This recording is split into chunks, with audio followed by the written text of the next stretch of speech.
오늘 본문 말씀 보겠습니다. 출애굽기 1장 15절로 22절까지 말씀입니다. 구약성경 출애굽기 1장 15절로 22절까지 말씀 봉독해 드리겠습니다. 애굽 왕이 히브리 산파 시브라라 하는 사람과 부하라 하는 사람에게 말하여 이르되 너희는 히브리 여인을 위하여 해산을 도울 때에 그 자리를 살펴서 아들이거든 그를 죽이고 딸이거든 살려두라. 그러나 산파들이 하나님을 두려워하여 애굽 왕의 명령을 어기고 남자 아기들을 살린지라. 애굽 왕이 산파를 불러 그들에게 이르되 너희가 어찌하여 이같이 남자 아기들을 살렸느냐. 산파가 바로에게 대답하되 히브리 여인은 애굽 여인과 같지 아니하고 건장하여 산파가 그들에게 이르기 전에 해산하였더이다 하매 하나님이 그 산파들에게 은혜를 베푸시니 그 백성은 번성하고 매우 강해지니라. 그 산파들은 하나님을 경외하였으므로 하나님이 그들의 집안을 흥왕하게 하신지라. 그러므로 바로가 그의 모든 백성에게 명령하여 이르되 아들이 태어나거든 너희는 그를 나일강에 던지고 딸이거든 살려두라 하였더라.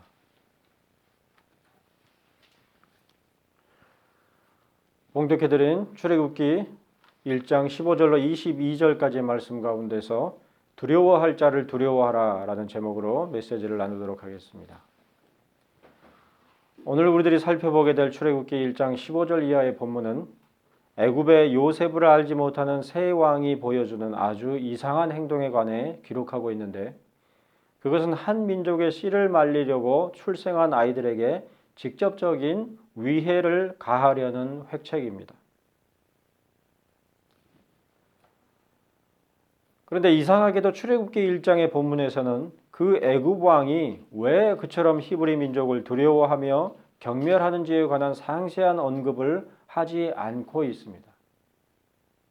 앞서 9절과 10절에서는 그것이 애굽에 들어온 이 민족 가운데 유독 생육하고 번성한 히브리 민족에 대한 경계심으로 인한 것임을 볼 수 있었지만 오늘 본문 16절에서 기록하고 있는 바와 같이 히브리 여인들이 해산할 때에 낳은 아이가 아들이거든 죽이고 딸이거든 살려두라고 명할 정도로 극심하게 경계하며 미워해야 할 만한 명확한 이유를 밝혀 기록하고 있지를 않은 것입니다.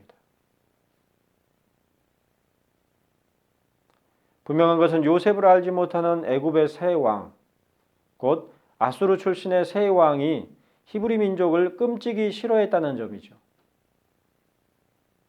그러므로 은밀한 인구 정책을 통해서 어떻게 해서든 그들을 억제하려고 온갖 수단과 방법을 동원하고 있는 것입니다. 하지만 정작 그들은 애굽 왕 자신에게 꼭 필요한 자들이기도 했습니다. 출애굽기 1장 11절 말씀을 보면 그들에게 바로를 위하여 국고성 비돔과 라암셋을 건축하게 하니라 그랬는데 적어도 그들은 애굽의 치세를 가늠하며 번창하게 할 바탕이 되는 국고성의 보물들과 더불어서 중요한 인적 자원, 노동력이라 할 수가 있는 것입니다. 그럼에도 불구하고 장기적으로는 히브리 민족을 말살할 계획을 세우고 있는 것이니 얼핏 그러한 애굽 왕의 계획과 행동을 이해하기가 어려운 것입니다. 자신에게도 득이 되는 그러한 민족임에도 불구하고 왜 그토록 미워하고 어떻게 해서든지 말살하려고 하는지 이유가 쉽게 짐작이 되지를 않는 것이죠. 그러한 애굽 왕의 태도는 나중에 이스라엘 백성들이 애굽을 떠나게 될 때야말로 극명하게 드러납니다. 애굽의 10가지 재앙이 몰아닥치게 되었을 때에 어쩌면 통상적인 상식으로는 어서 속히 이스라엘 백성들을 내보내야 마땅할 것인데도 불구하고 애굽 왕의 마음은 마지막 10번째 재앙인 장자들의 죽음을 겪어서도 마지못해 이스라엘 백성들을 쫓아내듯이 보내는 것을 볼 수가 있습니다. 심지어 그조차도 금방 마음이 바뀐 애굽 왕이 어떤 일을 벌입니까? 애굽을 떠나는 이스라엘 백성들을 뒤쫓아와서는 결국 수많은 병거들과 마병들이 나일 강물에 쓸려가 버리는 끔찍한 피해를 당하게 되죠. 그처럼 두려워하고 미워하는 백성들에게 또한 그처럼 집착을 보이는 것이 애굽 왕의 행적이었으니 가히 그러한 행적은 정신병이 아니겠는가 생각이 들 만큼 이상하기 짝이 없는 것입니다. 상식적으로는 그렇게 할 이유가 없는 행동을 보여주는 것이 바로 애굽 왕의 모습인 것이죠. 그러나 모세는 애굽 왕의 그러한 태도가 단순히 애굽 왕 자신의 변덕이나 집착으로 말미암아서라고 기록하지를 않습니다. 오히려 애굽에 닥치도록 한 10가지 재앙들 가운데 6번째 재앙인 악성 종기의 재앙으로 말미암아서도 애굽을 떠나기를 요구하는 모세와 아론의 청을 듣지 않는 애굽 왕 바로에 대해서 출애굽기 9장 12절은 기록하기를 그러나 여호와께서 바로의 마음을 완악하게 하셨으므로 그들 즉 모세와 아론의 말을 듣지 아니하였다 이렇게 기록했습니다. 한마디로 요셉을 알지 못하는 애굽의 새 왕이 그토록 완악했던 것은 하나님께서 그의 마음을 완악하게 하셨기 때문이다 이렇게 기록하고 있는 것이죠.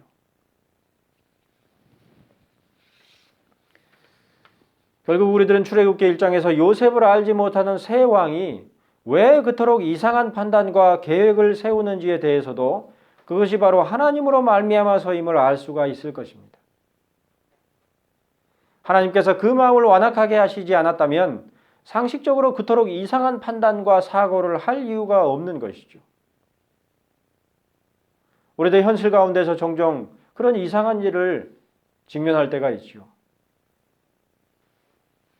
상식적으로 그렇게 행동할 수가 없는데 그렇게 생각할 이유가 없는데도 불구하고 이상스러울 만치 생각하고 행동하는 그런 사람들을 종종 맞닥뜨리게 되는 것입니다. 그렇다면 애굽 왕 바로조차도 하나님의 뜻으로 말미암은 피해자일 뿐 출애굽기에서 정말로 이상한 분은 오히려 하나님이 아니신가 하는 생각을 할 수가 있을 것입니다. 즉 하나님께서 그 모든 악의 조성자가 아니신가 하는 생각을 할 수가 있는 것이죠. 하나님께서 그렇게 하신 거 아니냐. 이에 관해서는 나중에 더욱 자세하게 언급할 기회가 있을 것입니다만은 여기서 간단히 설명할 수 있는 부분은 애굽 왕이 결코 하나님의 계획이나 강압으로 말미암아 원하지 않는 가운데서 어쩔 수 없이 그러한 이상한 판단과 계획을 세운 것이 아니라는 점입니다. 즉, 그 모든 일들은 철저히 애굽 왕의 마음과 의중에서 계획되고 시행되는 일들이었던 것이죠. 오히려 자신들의 뜻과 상관이 없이 강압에 못 이겨서 마지못해 악한 일을 할 수밖에 없는 가운데 있었던 것은 오늘 본문 가운데 등장하는 히브리 산파 시브라와 부하라 하는 두 사람의 산파들이었죠. 그녀들이야말로 자신들의 뜻이나 의중에 상관이 없이 애굽 왕의 강요에 못 이겨서 악한 일을 행할 수밖에 없는 참으로 억울한 자들일 수가 있었던 것입니다. 왕의 명령이니 어떻게 그 명령을 거절할 수가 있겠어요?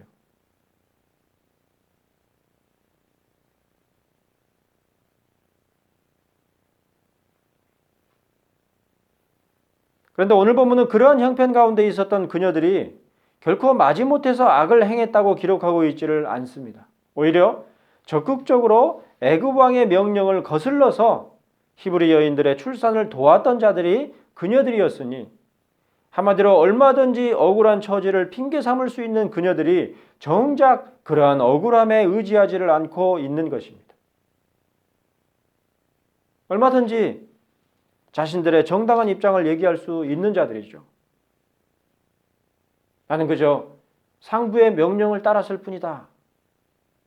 그렇게 유대인들을 학살한 책임을 외면했었던 아이만과 같이 얼마든지 이 산파들도 히브리 아이들을 죽이면서 그렇게 핑계댈 수 있는 그러한 조건이었다는 것입니다.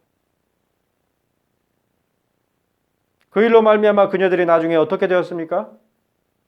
애굽 왕의 핍박과 탄압으로 말미암아 한순간에 몰락해 버릴 수 있었을 것 같은데 정작 오늘 본문 20절에서 모세는 기록하기를 하나님이 그 산파들에게 은혜를 베푸시니라고 그랬고, 또한 이어지는 21절에서는 기록하기를 그 산파들은 하나님을 경외하였으므로 하나님이 그들의 집안을 흥왕하게 하신지라 이렇게 기록했습니다. 그 일로 말미암아 패가 망신하고 몰락한 것이 아니라 그 일로 말미암아 그들의 집안을 하나님께서 흥왕하게 하셨다 이렇게 기록되어 있는 것이죠. 이것을 보면 참으로 아이러니라 말하지 않을 수가 없습니다.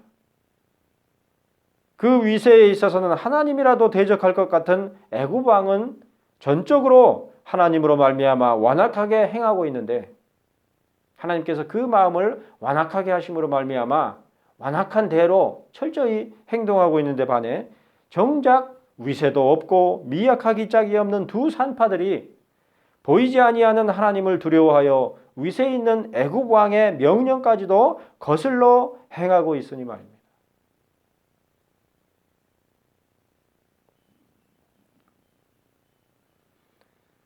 나중에 여호와 하나님과 대화하는 모세의 태도가 어떠했습니까? 애굽을 떠나게 될 이스라엘 백성들을 인솔하여 광야의 노정으로 향하도록 하시는 여호와 하나님의 명하심에 대해서 오 주여 보낼 만한 자를 보내소서라고 말하며 불순종하는 자가 바로 모세 아닙니까? 불은 붙었으나 타지 않는 떨기나무의 이적에서부터 여호와 하나님의 말씀하신 대로 지팡이가 뱀이 되고 품에 넣은 손에 나병이 생겨서 눈같이 되었다가 다시 품에 넣으니 본래대로 돌아오는 놀라운 이적들을 경험하면서도 여전히 불순종하는 모세와 다르게 히브리 산파 시브라와 부하는 여호와 하나님의 이적은커녕 그 말씀하시는 소리조차 들은 적이 없음에도 불구하고 하나님을 두려워할 줄 알아서 왕의 명령까지도 거스르는 자들이었으니 참으로 아이러니하다 말하지 않을 수가 없는 것입니다. 신실할 수 있는 자는 신실하지 못하고 그 권세로 더욱더 자기 뜻대로 행할 수 있는 자는 철저히 하나님의 뜻하심 가운데 복속하고 있고, 거기에 비해서 아무런 요건도 갖추고 있지 못하고 경건에 있어서도 빈약하기 짝이 없을 그런 형편 가운데 있는 두 산파들이 가장 큰 믿음을 보여주고 있는 것이죠. 이처럼 우리들은 출애굽기 1장의 짧은 본문 가운데서 몇 가지 유형의 사람들을 볼 수가 있습니다. 첫째로 요셉을 알지 못하는 애굽의 새 왕 바로와 같이 겉으로는 하나님과는 전혀 상관이 없이 그저 자신의 뜻하는 대로 전적으로 자기 마음대로 생각하며 계획하고 행하지만 정작 하나님의 주장하시는 바 가운데서 판단하고 계획하며 행하는 자가 있는가 하면, 둘째로 히브리 산파들과 같이 겉으로는 자신들의 뜻대로 할 수 있는 것이라고는 아무것도 없는 것 같지만 기세등등하다 못해 살기 어린 애굽 왕의 명령까지도 거슬러 행할 수 있는 자가 있는 것입니다. 뿐만 아니라 나중에 등장하는 모세와 같은 자도 있습니다. 겉으로는 하나님의 뜻을 따라 행할 수밖에 없을 듯하지만 정작 그 가운데서도 스스로의 생각과 두려움에 매여 있는 자도 있는 것입니다. 하나님의 손길에 붙잡힌 바 되었음에도 불구하고 여전히 자기 자신의 생각과 두려움에 쌓여 있는 그런 자들도 있는 것이죠. 하지만 오늘 살펴보는 본문 가운데서 가장 인상적인 인물들은 바로 히브리 산파 시브라와 부하일 것입니다. 통상적으로 생각할 때에 그녀들은 애굽 왕의 명령을 따라 행할 수밖에 없었습니다. 지극히 연약하기 짝이 없는 산파요 여자에 불과한, 그들에게 애굽 왕을 대적해야 할 특별한 이유나 목적이 있었던 것도 아니고, 우리 주변에서 통상적으로 볼 수 있는 종교심으로 보았을 때에도 그녀들은 그저 자신들의 처지와 안위를 위해 모든 탓을 애굽 왕에게 돌리고 그 말에 복종해야 타당했을 것입니다. 어지간한 사람들은 쉽게 그렇게 행동했겠죠. 무엇보다 오늘 우리들이 살펴보는 본문은 그녀들이 평소에 여호와 하나님을 의뢰하며 신실한 신앙을 지녔던 자들인지, 혹은 그녀들이 애굽 왕보다 앞서 여호와 하나님께 어떤 명령을 받았기 때문인지 따위에 분명한 언급이 없이 그저 하나님을 두려워했다 이렇게 기록하고 있습니다.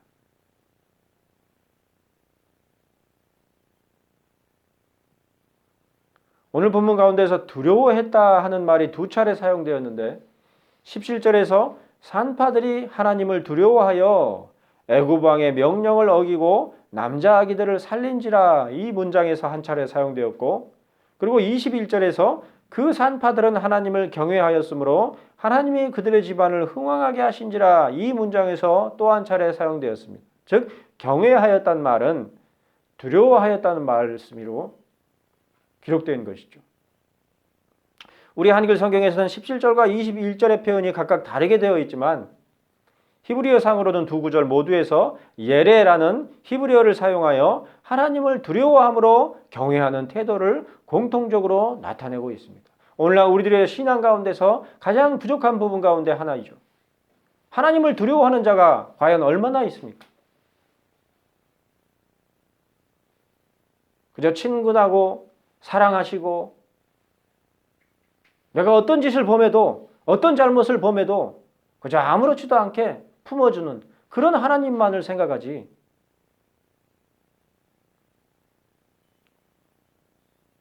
시브라와 부하와 같이 하나님을 두려워할 줄 아는 그런 자들이 드문 것이 우리 신앙의 민낯이죠. 한마디로 그 히브리 산파들은 여호와 하나님께서 참으로 두려운 분이시라는 것을 잘 알고 있었고, 그러므로 경외함으로 여호와 하나님의 뜻을 살필 줄 아는 여인들이었던 것이죠.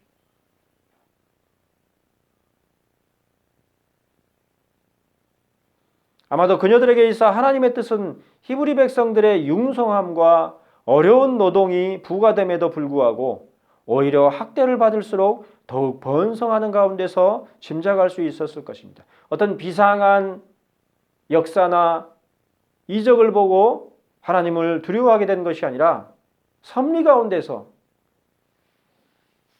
저 민족을 하나님께서 붙드시는구나, 하나님께서 저렇게 섭리하시는구나 이렇게 지켜보는 가운데서 하나님을 두려워할 줄 아는 그런 신앙 가운데 있었던 것이죠.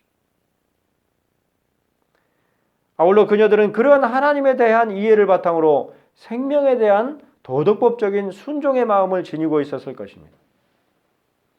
그런즉 애굽 왕이 너희는 히브리 여인을 위하여 해산을 도울 때에 그 자리를 살펴서 아들이거든 그를 죽이고 딸이거든 살려두라고 명령했을 때에도 그녀들이 왕의 그러한 명령을 따르지 않은 원동력은 바로 그들의 양심 가운데 새겨진 도덕법의 가르침을 더욱 다른 데에 있었을 것으로 보아야 마땅할 것입니다. 한마디로 그들의 양심의 소리를 들을 줄 아는 여인들이었던 것이죠.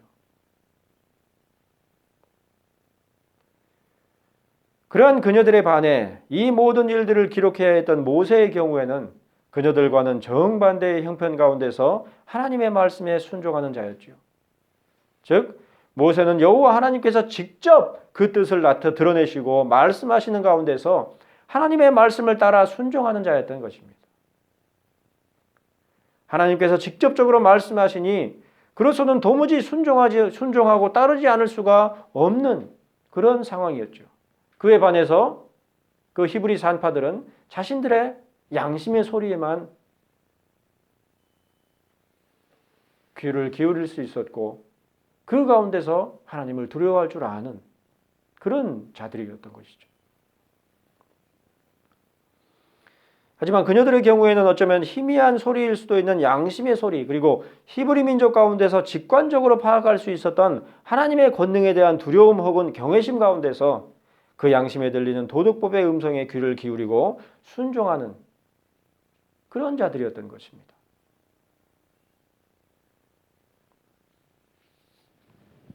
참으로 귀한 그런 믿음이죠. 이처럼 신실함으로만 놓고 보자면 어쩌면 출애굽기 전체에 걸쳐서 가장 신실하고 경건하기까지 한 인물들이 바로 히브리 산파 시브라와 부하인 것입니다.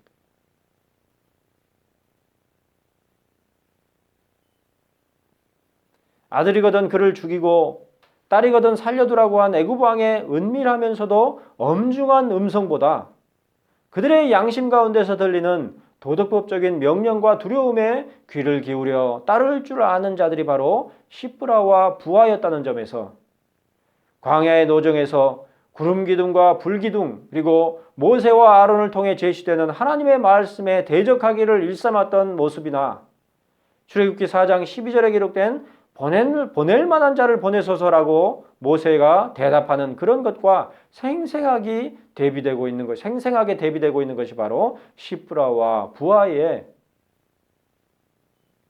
태도인 것이죠.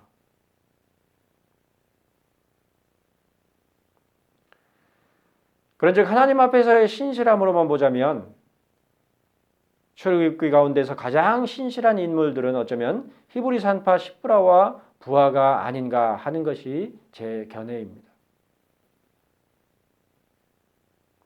어쩌면 모세보다도 출중한 믿음을 지금 보여주고 있는 것입니다. 이스라엘 모든 백성들과 중다한 잡족들까지 인솔하여 애굽을 빠져나오도록 한 영도자 모세나 제사장 아론보다도 어쩌면 월등한 믿음과 신실함을 이 두 여인들이 보여주고 있는 것이죠. 심지어 그 믿음과 신실함에 있어 비교가 되는 것은 우리들 또한 마찬가지입니다.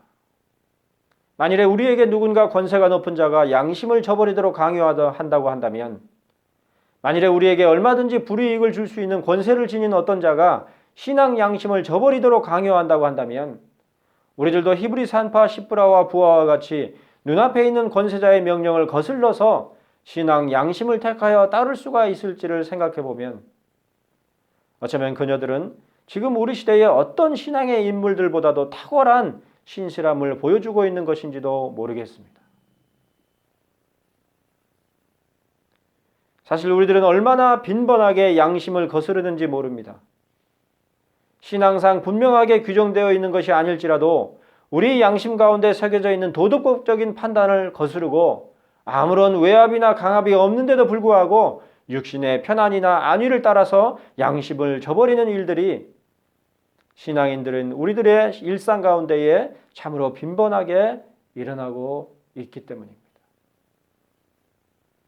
알면서도 그저 은금슬쩍 범하고 많은 그런 잘못들을 무수히 살펴보고 있는 것이 우리 신앙의 현 주소인 것이죠. 그에 반해 히브리 산파 시브라와 부하는 서슬퍼런 애굽 왕의 명령에도 불구하고 하나님을 두려워하여 그들의 양심상 꺼리끼는 왕의 명령을 거슬러 양심을 따라 히브리 여인들의 자녀들을 보호하는 행동을 보여준 것이죠.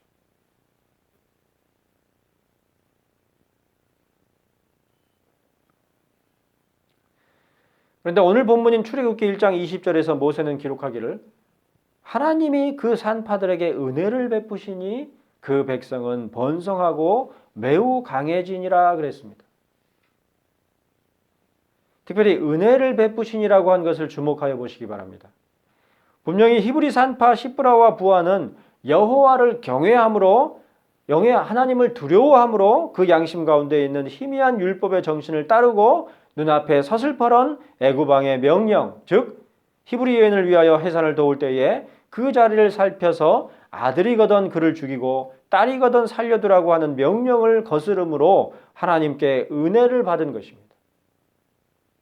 하지만 모세는 그 산파들이 하나님의 은혜를 받았다고만 기록하지를 않고 하나님이 그 산파들에게 은혜를 베푸시니 그 백성은 번성하고 매우 강해지니라고 기록해서 하나님께서 히브리 산파들에게 은혜를 베푸시는 것을 통하여서 히브리 백성들이 번성하고 매우 강해지니라고 기록하고 있습니다.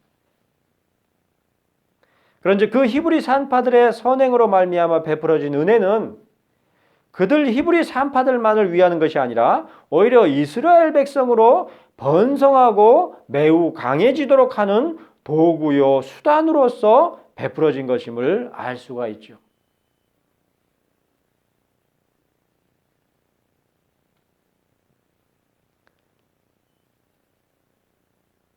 더욱이 21절에서 모세는 그 산파들에게 베푸신 하나님의 은혜의 내용이 무엇인지를 언급하여 기록하기를 하나님이 그들의 집안을 흥왕하게 하신지라 그랬습니다.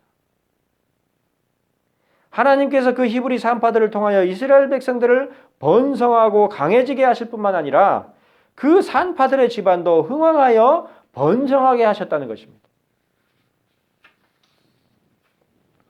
여호와 하나님께서는 이미 아브라함으로부터 시작하여 이스라엘 백성들이 흥왕하게 될 것을 말씀하시고 약속하셨으므로 그 히브리 산파들이 하나님을 두려워하지 않고 애굽 왕을 두려워하여서 왕의 명령대로 히브리 여인들의 해산을 도울 때에 그 자리를 살펴서 아들이면 그를 죽이고 딸이면 살려둔다 하더라도 반드시 다른 수단과 방법을 통해서 여호와 하나님께서 이스라엘 백성들을 흥왕하게 하셨을 테죠.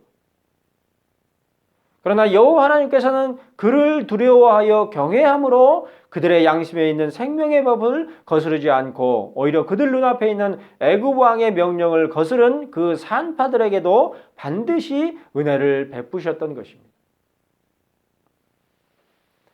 사무엘상 2장 30절 말씀을 보면 하나님의 사람이 엘리에게 와서 그에게 이런 말씀 가운데 기록하기를 그러므로 이스라엘의 하나님 나 여호와가 말하노라 나를 존중히 여긴 자를 내가 존중히 여기고 나를 멸시하는 자를 내가 경멸하리라고 한 것을 볼 수가 있는데 그처럼 출애굽기 1장에서도 하나님께서는 동일하신 마음 가운데서 여호와 하나님을 두려워하여 경외함으로 존중하는 히브리 산파들을 존중히 여기시어 은혜를 베푸신 것입니다. 그런데 그 산파들로 말미암아 이스라엘 백성들이 흥왕하게 된 것이 아니라 오히려 그 산파들과 이스라엘 백성들이 모두 그 모든 일들을 주관하시는 여호와 하나님으로 말미암아 흥왕하게 된 것이며 어쩌면 이스라엘 백성을 흥왕하게 하시는 여호와 하나님의 은혜 가운데서 하나님을 두려워하고 경외함으로 존중한 히브리 산파들까지 은혜를 얻어서 흥왕하게 된 것으로 모세는 기록하고 있는 것입니다. 그 모든 일들의 배후에는 하나님이 계시다는 것이죠.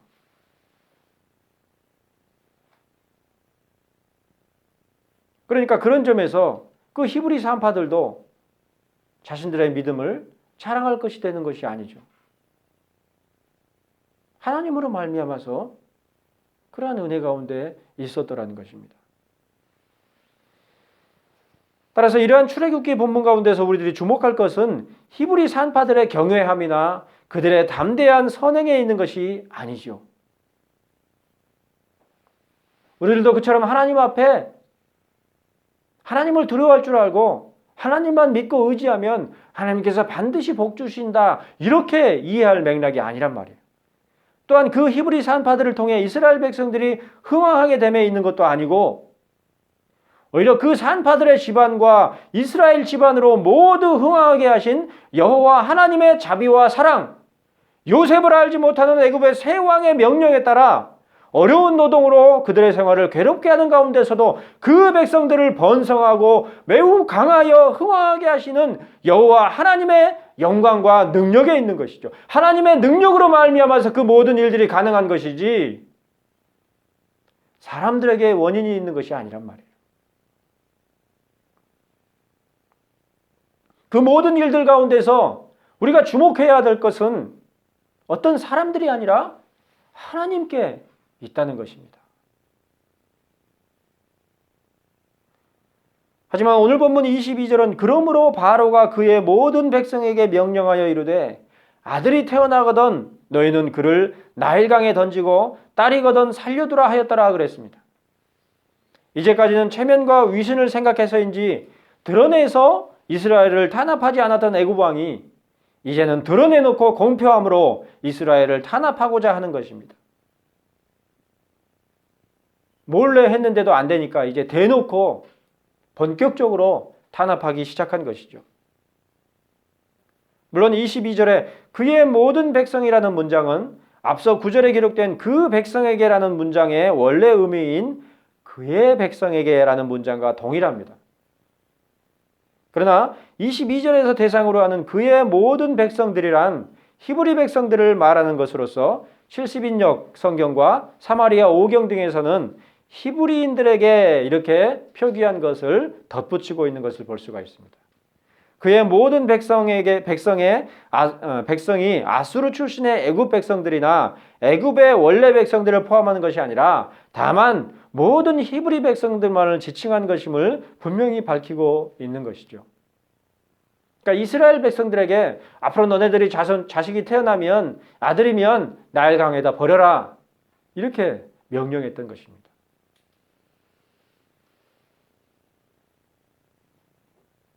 아까도 말씀드렸지만 왜 그러는지 이유가 분명치 않단 말이에요.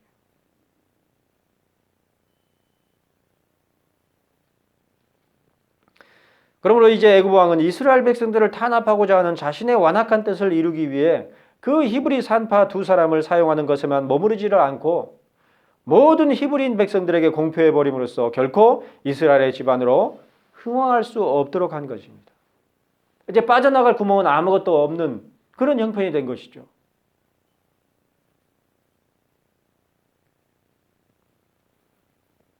이제 인간적으로 보자면 히브리 민족 곧 이스라엘 백성들은 애굽 왕의 완악한 탄압을 피할 방법이 없게 된 것입니다. 이제까지는 어려운 노동이나 히브리 산파들에게 압력을 넣는 것으로서 드러나지 않게 그 의도를 점철시켰었지만 이제는 아예 대놓고 아들이 태어나거든 너희는 그를 나일강에 던지고 딸이거든 살려두라고 명령함으로써 결코 그 완악한 뜻을 벗어날 수 없도록 한 것입니다. 더 이상 방법이 없죠. 왕의 명령을 거스르면 그 거스르는 것에 근거가 돼서 그 부모들까지 처벌을 당하고 피해를 입을 것이고 왕의 명령에 순종하면 세월이 가면 이스라엘 백성들은 다 도태되고 말 것이 자명한 것이죠. 그러나 사무엘상 2장 30절에서 하나님의 사람으로 엘리에게 말하도록 하신 여호와 하나님께서는 나를 존중히 여기는 자를 내가 존중히 여기노라고만 말씀하신 것이 아니라 또한 나를 멸시하는 자를 내가 경멸하리라고 말씀하셨습니다. 그런즉 여호와 하나님의 놀라운 섭리와 역사를 보면서도 그 뜻을 멸시하고 대적하는 애굽 왕을 하나님께서 어떻게 대하시겠습니까? 상식적으로 이상한 일이죠. 하나님의 섭리가 없이는 그렇게 될 수 없는데 억압하고 핍박할수록 더욱더 번성한 그 민족들을 볼 때에 하나님의 역사하심을 볼 줄 알아야 되는데도 불구하고 여전히 그 일을 행하는 것은 결국 하나님을 무시하고 하나님을 멸시하는 그러한 태도인 것인데 사무엘상 2장 30절 말씀대로라면 그런 바로를 하나님께서 어떻게 하시겠냐 말이에요. 이제 분명히 확신하건대 하나님을 멸시하는 자 애굽 왕을 하나님께서 경멸하실 것이 자명한 것입니다. 이처럼 출애굽기 전체의 서막에 해당하는 출애굽기 1장을 통해서 모세는 너무나도 분명하게 하나님의 뜻과 그 손길을 의식하도록 기록하고 있는 것이죠. 자세히 꼼꼼히 읽어보면 하나님께서 드러나지 않게 얼마나 놀랍게 역사하고 계시는지를 분명하게 알 수 있도록 1장을 기록하고 있는 것입니다. 출애굽기 1장 말씀만 보더라도 이스라엘 백성이 두려워할 분이 누구인지 두려움으로 경외하여 그 말씀에 따라 순종해야 할 분이 누구신지 너무나 분명한 것입니다. 인물들까지 제시되어 있죠. 히브리 산파 시브라와 부하.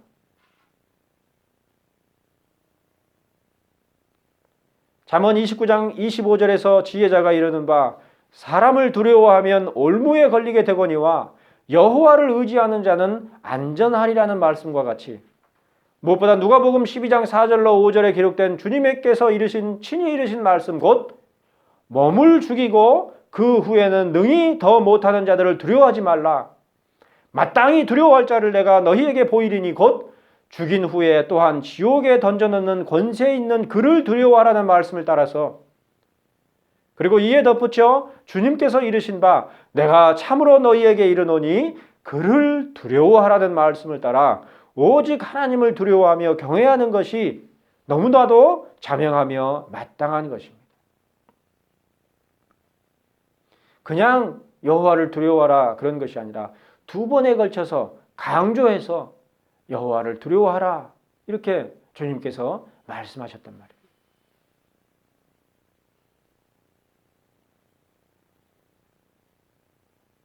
그런 하나님을 두려워할 줄 아는 자라면 그 하나님께서 명하신 말씀도 두려움으로 순종할 줄 아는 자이겠죠.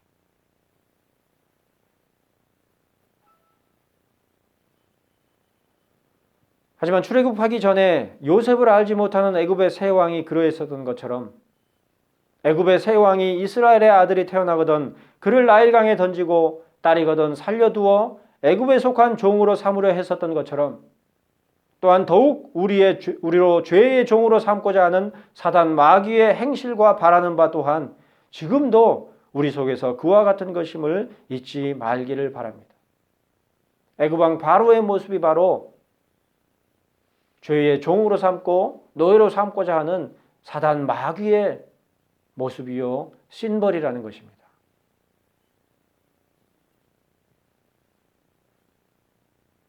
그러나 더욱 잊지 말고 기억하실 것은 비록 애굽의 새 왕이 이스라엘의 아들이 태어나거든 그를 나일강에 던지고 딸이거든 살려두어 애굽에 속한 종으로 삼으려 했을지라도 그 뜻은 나를 멸시하는 자를 내가 경멸하리라고 말씀하신 하나님의 뜻을 따라 멸시를 당함과 같이 우리로 죄의 종으로 삼고자 하는 사단 마귀의 행실과 바라는 바 또한 멸시를 받고 무적행에 빠지고 마는 것을 기억하시기를 바랍니다. 무엇보다 누가복음 12장 4절로 5절에 기록된 주님의 말씀 곧 몸을 죽이고 그 후에는 능히 더 못하는 자들을 두려워하지 말라. 마땅히 두려워할 자를 내가 너희에게 보이리니 곧 죽인 후에 또한 지옥에 던져넣는 권세 있는 그를 두려워하라는 말씀을 따라 그리고 덧붙여 이르신 바 내가 참으로 너희에게 이르노니 진실로 너희에게 이르노니 그를 두려워하라는 말씀을 따라 오직 하나님을 두려워하며 경외하는 백성들이 되시기를 다짐하는 우리 모두가 되기를 그리하여 하나님을 경외함으로 하나님이 그들의 집안을 흥왕하게 하신 그 히브리 산파들과 같이 이러한 말씀에 아멘으로 화답하는 우리 모두의 집안으로 흥왕하게 되는 은혜와 축복을 바라면서 오늘 말씀을 마치는 바입니다. 기도하시겠습니다.